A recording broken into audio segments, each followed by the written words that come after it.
Assalamualaikum warahmatullahi wabarakatuh.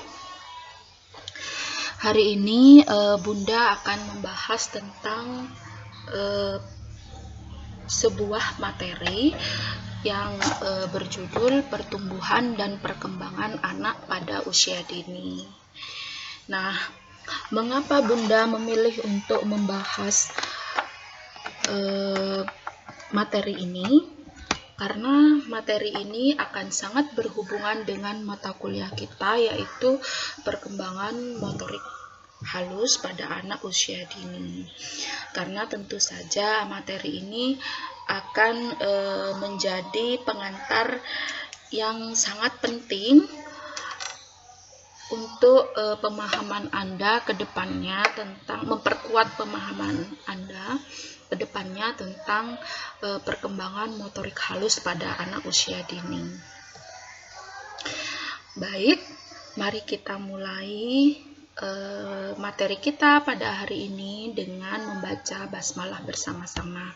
Bismillahirrahmanirrahim. Nah, pertama kita mulai dari pembahasan tentang pertumbuhan dulu ya.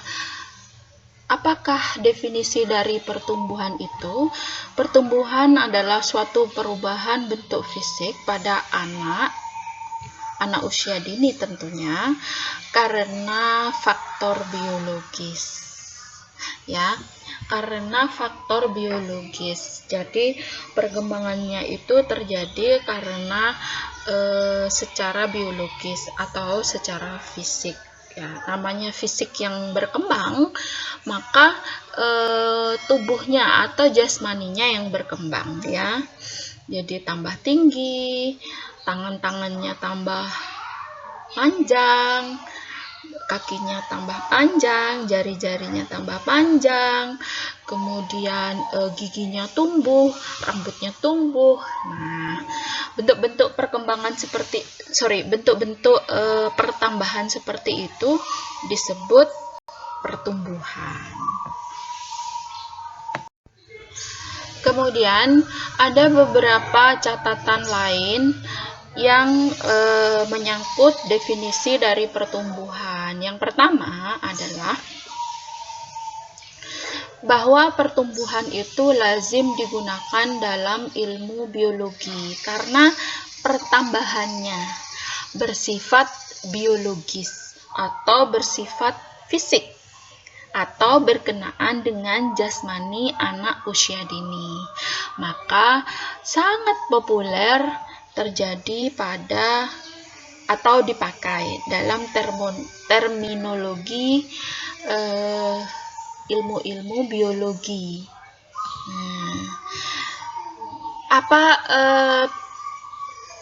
Pertumbuhan ini terjadi pada siapa, Bu? Apakah hanya pada manusia atau anak usia dini? Namanya pertumbuhan karena bersifat fisik, maka dia terjadi juga pada makhluk lain seperti tumbuhan atau hewan. Jadi hewan juga tumbuh ya. Kemudian istilah yang kedua adalah istilah pertumbuhan khusus yang dimaksud untuk menunjukkan bertambah besarnya ukuran badan dan fungsi fisik yang murni. Jadi yang seperti Bunda bilang tadi itu badannya tambah tinggi ya, kemudian ototnya tambah besar, tambah gempal, kemudian rambutnya tambah panjang, meskipun dipotong tapi dia tumbuh lagi. Giginya tumbuh dari gigi susu ke gigi dewasa, atau dari tidak ada gigi ke mempunyai gigi ya, itu namanya pertumbuhan. Nah, hidungnya tambah mancung, kemudian kukunya juga tumbuh. Itu adalah pertumbuhan fisik yang terjadi pada manusia atau hewan, bahkan pada tumbuhan. Nah, kemudian Catatan lain dari pertumbuhan adalah bahwa dalam pertumbuhan ada sebuah proses pengulangan. Hal ini kelihatan berbeda tergantung dengan pengulangan tertentu. Mana yang akan dijelaskan? Nah, ada pengulangan pada pertumbuhan. Nah, tetapi tidak semua pertumbuhan pada tubuh manusia, hewan, dan tumbuhan itu berulang. Nah, berulang itu pada kasus-kasus tertentu. Contoh, gigi anak ketika tanggal, maka berulang tumbuh lagi. Ya, itu berulang. Contoh berulang. Jadi dari gigi anak ke gigi dewasa, dari gigi susu ke gigi seri, itu tumbuh. Nah, ketika dicabut, dia tumbuh lagi. Kasus yang kedua adalah pada rambut. Rambut pada kondisi normal anak ya, yang mempunyai kecukupan gizi, maka dia berulang, tumbuh lagi, ketika dipotong dia tumbuh lagi. Nah, itu yang dimaksud pada kata pertumbuhan, dia bisa berulang. Apalagi kuku, kemudian sel kulit mati pada manusia, maka pertumbuhannya berulang. Tetapi ada pertumbuhan yang tidak bisa berulang pada tubuh manusia, hewan, dan tumbuhan. Contoh, ketika tangan kita tumbuh terus sampai batas waktunya. Tapi ketika mengalami kecelakaan atau terpotong, dia nggak tumbuh lagi tulang kita. Nah, tapi daging, kulit itu tumbuh. Nah, ketika luka kita sembuh, ada proses pertumbuhan di situ. Jadi tulangnya memang tidak tumbuh, tapi dagingnya tumbuh lagi. Sel-sel kulit mati pada daging itu berganti, kemudian kulitnya tumbuh lagi. Nah itu namanya pertumbuhan yang berulang. Jadi pertumbuhan yang berulang itu bisa saja terjadi, tapi pada kasus-kasus tertentu yang bisa dijelaskan ya. Sel-sel tubuh kita juga tumbuh berulang ya. Catatan lain yang harus diperhatikan dalam terminologi pertumbuhan adalah bahwa pertumbuhan itu terjadi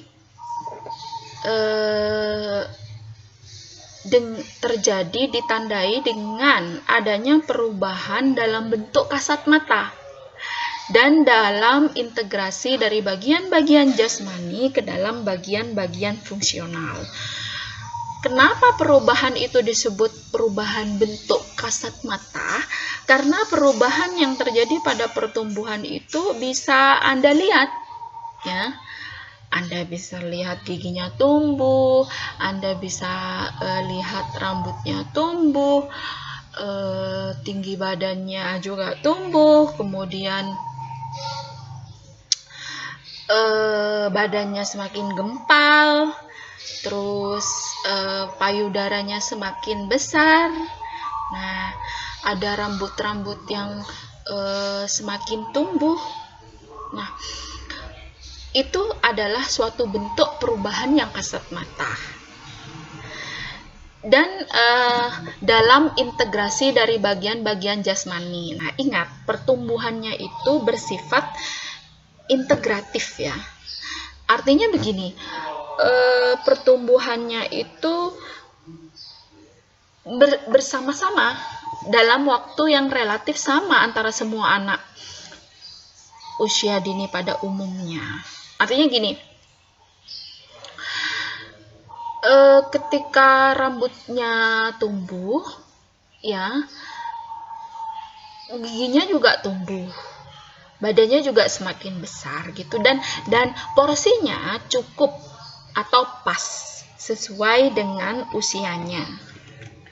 Akan relatif sama antara 2 anak atau 3 anak dengan usia yang sama, maka biasanya mempunyai panjang rambut yang relatif sama, kemudian jumlah gigi yang tumbuh juga relatif sama, tinggi badannya juga relatif sama gitu, karena pertumbuhan itu bersifat integratif ya. Berarti kalau satu tumbuh semua juga tumbuh. Pada anak normal ya, kalaupun ada perbedaan, nanti perbedaannya itu tidak signifikan, atau tidak jauh perbedaannya. Kalaupun ada anak 2 tahun tingginya misalnya 30 cm misalnya, si A, si B 35, si C 40 gitu. Tidak terjadi perbedaan yang sangat signifikan. Rambutnya juga sama. Bu, ada yang lebih rambutnya malah sedikit, ini sedikit. Tapi perbedaan pada anak normal itu tidak jauh bedanya. Kalau ada usia 2 tahun dia sudah tingginya 1 meter, 1,5 meter misalnya. Nah, berarti dia mempunyai kelainan. Nah, begitu ya. Kemudian jadi yang dimaksud dalam pertumbuhan terintegrasi itu apa, Bu? Pertumbuhan yang terjadi pada seluruh tubuh itu bersamaan. Nah, rambut sama-sama, rambut tumbuh, semuanya tumbuh gitu.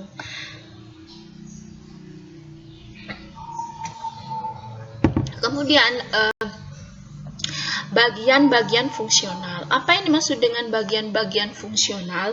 Jadi pertumbuhannya itu juga diikuti pertambahan fungsinya, gitu. Jadi ketika gigi itu tumbuh, maka dia akan bisa mengunyah makanan yang lebih keras, teksturnya lebih keras. Karena semakin banyak giginya, semakin tumbuh giginya, fungsinya juga semakin bertambah. Kemudian ketika badannya sudah bisa berjalan, kakinya sudah kuat, otot-ototnya itu tumbuh namanya, dan dia udah bisa berjalan. Kemudian semakin tumbuh otot-otot kakinya semakin kuat, maka dia semakin kencang jalannya, berlari, kemudian menendang bola. Nah, itu jadi pertumbuhan jasmani yang integratif itu juga diikuti oleh pertumbuhan fungsi dari jasmani itu, ya. Kemudian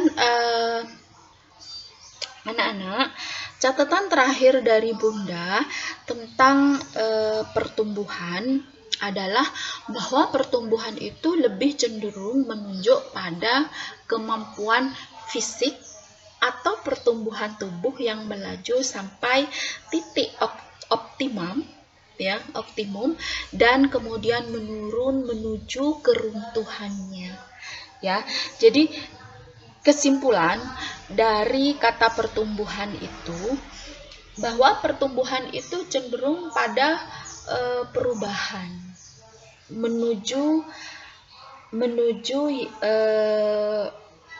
di proses perubahan menuju suatu pertambahan atau kemajuan fisik manusia seperti yang dijelaskan tadi. Nah, pertumbuhan tubuh yang melaju itu akan terus melaju sampai menuju pada titik keruntuhan. Apa yang maksud dengan titik keruntuhan? Nah, ketika rambut itu tumbuh, ya, ketika rambut tumbuh pada usia 40, 50, 60 dia berhenti tumbuh dan berubah menjadi putih, ya, berubah menjadi putih, kemudian rontok. Nah, maka perpanjangan rambut itu semakin usia kita bertambah, perpanjangan rambutnya juga semakin menurun. Pun begitu tinggi badan manusia, dia akan tumbuh terus ke atas sampai usia tertentu. Ya, ini berhubungan dengan genetik juga ya. Sampai pada usia tertentu dia berhenti tumbuh, ya, berhubungan dengan gizi dan genetik ya. Nah, ketika berhenti tumbuh, maka pada usia tertentu maka dia akan semakin menyusut. Nah, itulah kenapa manusia itu semakin tua, semakin pendek atau semakin susut. Karena tulangnya susut. Ya, tulang kita pada usia tertentu itu akan mengalami susut. Bu, kalau kita minum susu terus kita olahraga apa tetap susut?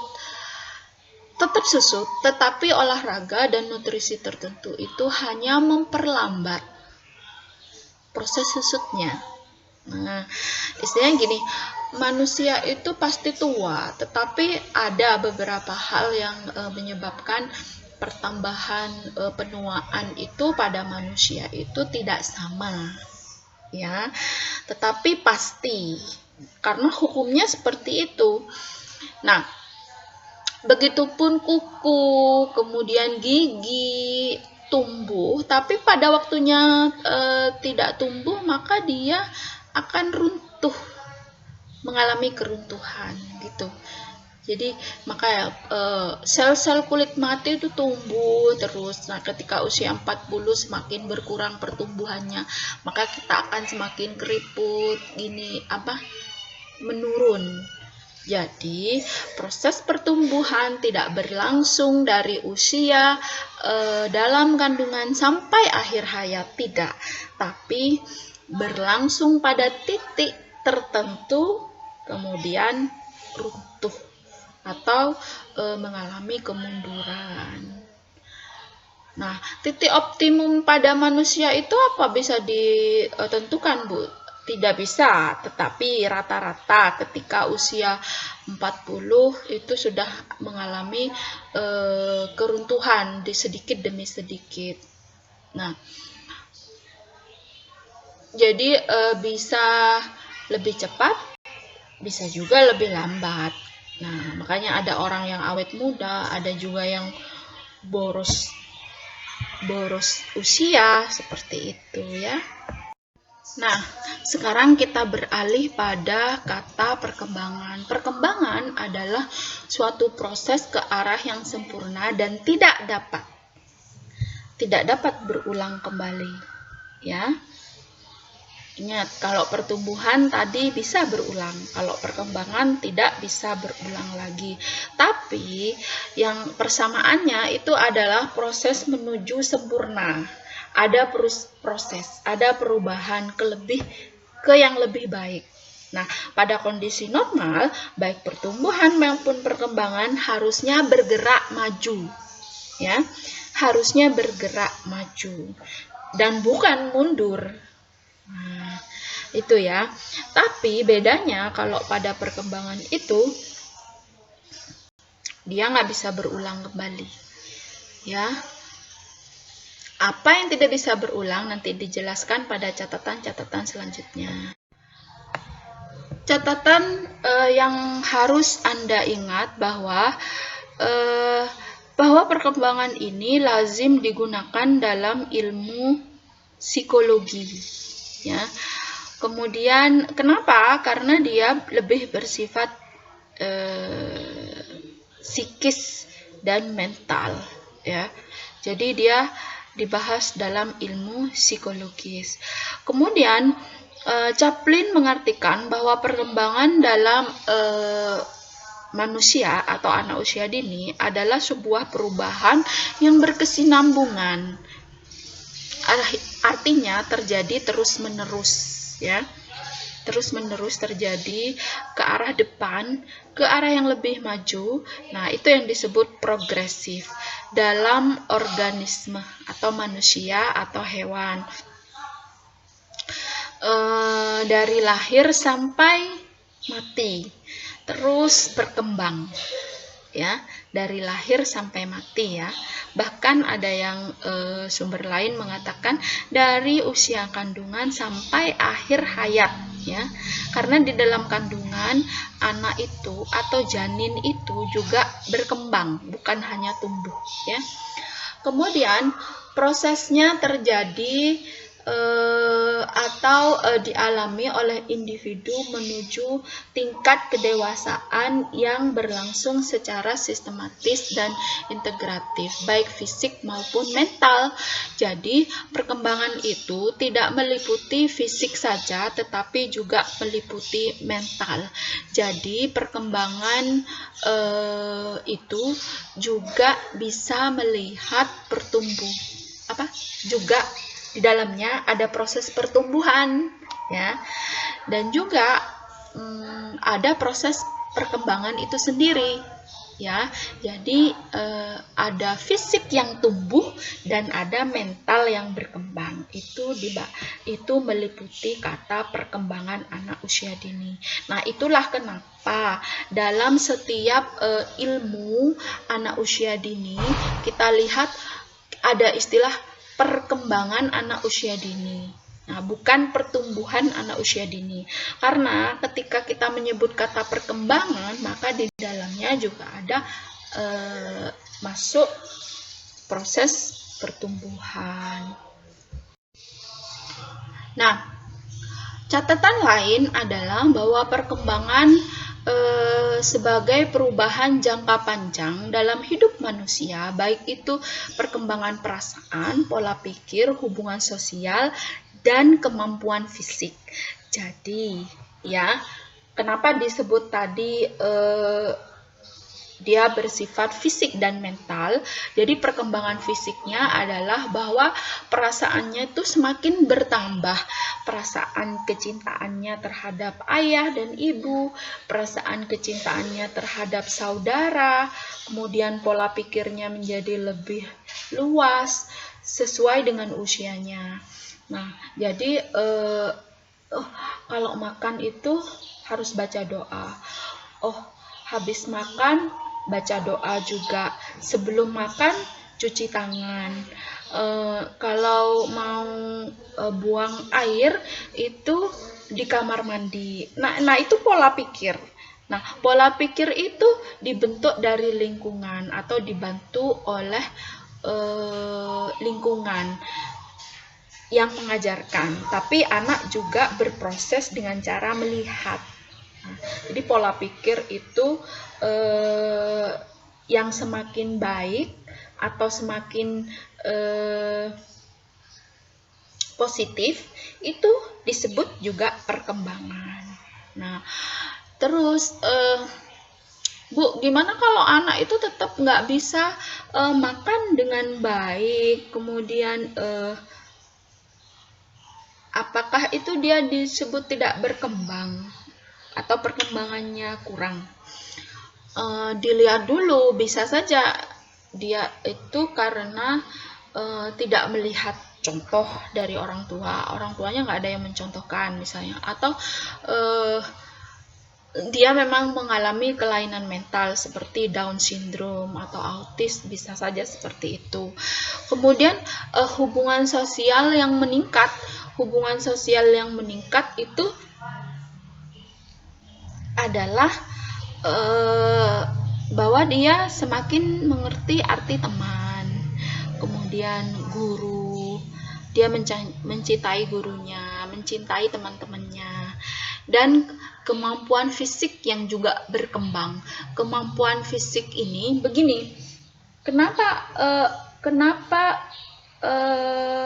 dalam proses perkembangan itu juga dibahas pertumbuhan? Karena begini, proses tumbuh jasmani itu sendiri dibahas khusus dalam terminologi pertumbuhan, tetapi fungsi organ-organ yang tumbuh yang juga bertambah itu dibahas dalam perkembangan, ya.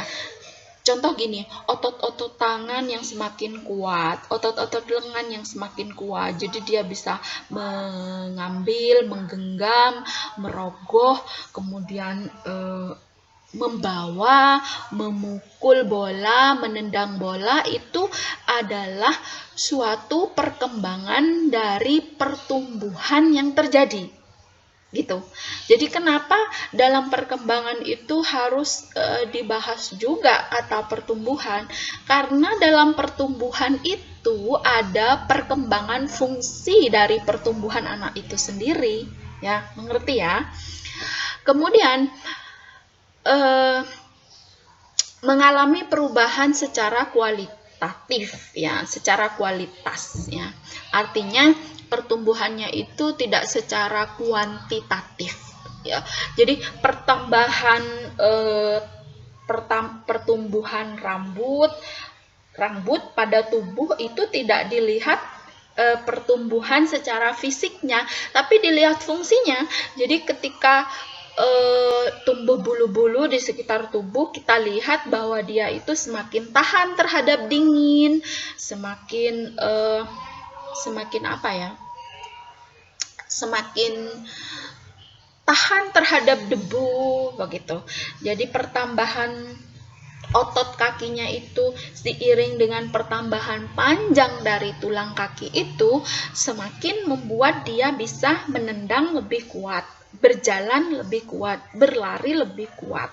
Ya, nah itu yang disebut pertumbuhan kualitatif yang mengiringi pertumbuhan kuantitatif. Jadi kemudian berikutnya menurut F.J. Mong, pengertian perkembangan menunjuk pada suatu proses ke arah yang lebih sempurna dan tidak dapat berulang kembali. Nah, ini sudah dijelaskan di slide yang pertama, ya. Maksud saya slide sebelumnya. Berikut adalah prinsip-prinsip perkembangan yang prinsip-prinsip perkembangan yang harus diingat. Ya, yang pertama adalah bahwa perkembangan berlangsung sepanjang hayat. Ya, ini sudah dijelaskan tadi, ya. Kemudian ada perbedaan irama dan tempo perkembangan. Nah, jadi perkembangan itu ada waktunya. Pertumbuhan juga ada waktunya. Nah, kalau usia 2 tahun dia nggak bisa makan sendiri, dia nggak berkembang, Bu. Bukan, memang karena belum waktunya. Kemudian ketika usia 3 tahun, dia cuek terhadap lingkungan. Berarti dia nggak berkembang? Bukan, itu karena belum waktunya. Nah, ketika waktunya dia sekolah 3 tahun ke atas, dia punya teman, maka dia akan ngerti artinya guru, sosialisasi, kemudian arti teman, arti saudara, arti orang tua, begitu. Jadi ada waktunya. Pertumbuhan dan perkembangan itu ada waktunya. Ya, kalau nggak sekolah ya nggak ngerti arti bersosialisasi dengan teman. Kalau nggak sekolah ya nggak ngerti membaca, gitu. Kalau nggak sekolah ya nggak bisa berhitung, gitu. Semacam itulah. Jadi perkembangan itu akan mempunyai milestone dalam bahasa Inggris, ya. Mempunyai jangka waktu yang berirama, artinya sama antara semua anak normal di seluruh dunia. Kemudian dalam batas waktu tertentu perkembangan itu dapat dipercepat. Ya, begini ya, perkembangan dan pertumbuhan itu saya bilang bisa dipercepat, bisa juga diperlambat oleh keadaan dan lingkungan. Nah, tetapi ingat ya, percepatan atau perlambatannya itu pada anak normal tidak akan signifikan atau nggak beda jauh, ya, hanya selangkah 2 langkah lebih cepat saja, gitu. Karena jika berbeda jauh itu adalah kasus-kasus tertentu, berarti dia mengalami kelainan, gitu. Misalnya dia itu nggak bisa baca usia 5-6, sedangkan yang lain usia 5, dia itu nggak bisa baca usia 5,6, 5-6 tahun biasanya anak-anak itu belum bisa baca. Tetapi ada yang sudah bisa baca, berarti dia itu dipercepat, perkembangannya. Mungkin karena ibunya rajin menstimulasi, gurunya rajin menstimulasi, dan sebagainya. Nah, ketika usia 8-9 masih belum bisa baca, berarti dia mengalami kelainan karena perlambatannya itu jauh. Nah, ketika 5-6 itu ada yang sudah bisa baca, ada yang belum, ada yang A dan B itu berbeda, maka itu wajar. Ya, jadi perlambatan dan percepatan itu pada anak normal itu biasanya tidak signifikan, kecuali pada kasus-kasus tertentu anak yang jenius dia sangat cepat, atau tetapi pada anak yang punya keterbelakangan dia itu sangat lambat gitu. Kemudian catatan lain adalah perkembangan dipengaruhi oleh faktor bawaan, lingkungan, dan kematangan fisik. Ya, nah artinya begini, anak-anakku, perkembangan itu karena dia itu dipengaruhi juga oleh pertumbuhan fisik, maka dia bersifat genetik. Ya, ada IQ yang lebih tinggi, maka perkembangannya juga bisa lebih tinggi. SQ-nya juga bisa lebih tinggi. Kemudian genetiknya dia itu dari ayah ibunya fisiknya tinggi, maka dia akan lebih tinggi daripada anak lainnya. Lingkungan juga sangat mempengaruhi, karena lingkungan yang sehat, maka anak akan tumbuh dengan sehat dan berkembang dengan sehat. Nah, jadi bukan pada lingkungan kotor atau lingkungan yang jelek, misalnya lingkungan nggak sekolah, anak yang nggak sekolah, jadi dia nggak bisa baca. Lingkungan yang narkoba, kemudian minum-minuman keras, berkata-kata kasar, maka perkembangannya anak-anak agak sopan gitu, perkembangannya maka akan semakin akan lambat gitu. Kemudian dan kematangan fisik. Nah, kematangan fisik pada setiap anak itu berbeda-beda ya. Ada anak usia SD sudah menstruasi, ada yang SMP baru menstruasi, maka payudara dan rambut-rambut tipisnya juga tumbuh kemudian setelah menstruasi. Jadi maka dia secara psikis, kematangan biologisnya, secara psikis kematangannya itu akan mengikuti perkembangan biologisnya itu. Dia akan lebih menyukai lawan jenis setelah menstruasi, setelah rambut-rambut tipisnya tumbuh misalnya. Kalau belum, dia belum menyukai lawan jenis begitu. Kemudian untuk aspek tertentu perkembangan wanita lebih cepat dari pria. Betul, perkembangan wanita itu lebih cepat dari pria, maka biasanya pada usia anak-anak wanita itu lebih banyak lebih cepat tinggi. Namun ketika usia puber, pertumbuhan pada wanita itu akan lebih lambat, sedangkan pertumbuhan pada pria menjadi semakin cepat. Nah, itulah kenapa anak SD, sama-sama SD perempuan dan laki-laki, tingginya lebih tinggi yang perempuan. Nah, tapi ketika sama-sama SMP dan SMA, tiba-tiba prianya itu tinggi terus dan si wanita nggak tumbuh-tumbuh. Nah, seperti itu ya. Kemudian individu yang normal mengalami semua fase perkembangan. Ya, fase perkembangannya apa saja? Biasanya secara detail itu akan dibahas dalam pertumbuhan dan perkembangan anak usia dini ya. Jadi ada tahapan-tahapannya, karena ini bukan ranah Bunda untuk membahas itu.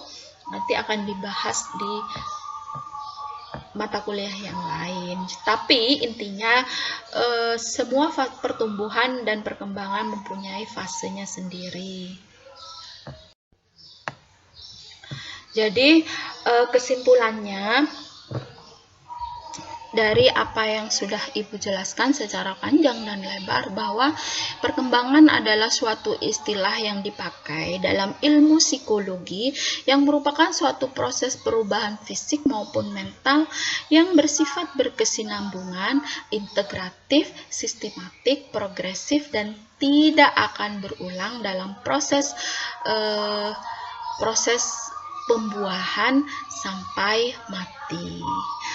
Sedangkan pertumbuhan adalah suatu istilah dalam ilmu biologi yang merupakan suatu proses perubahan fisik yang menyangkut fungsinya dan dapat berulang sampai titik tertentu sebelum mengalami keruntuhan, dan dari proses pembuahan sampai akhir hayat atau sampai mati. Jadi, perbedaan antara pertumbuhan dan perkembangan adalah bahwa pertumbuhan itu adalah ilmu biologi bersifat fisik, bersifat kuantitatif, berulang dari bagian tertentu. Kemudian perkembangan itu bersifat merupakan ilmu psikologi atau dibahas dalam ilmu psikologi, bersifat fisik dan mental, bersifat kualitatif dan kuantitatif, dan tidak berulang sampai akhir hayat.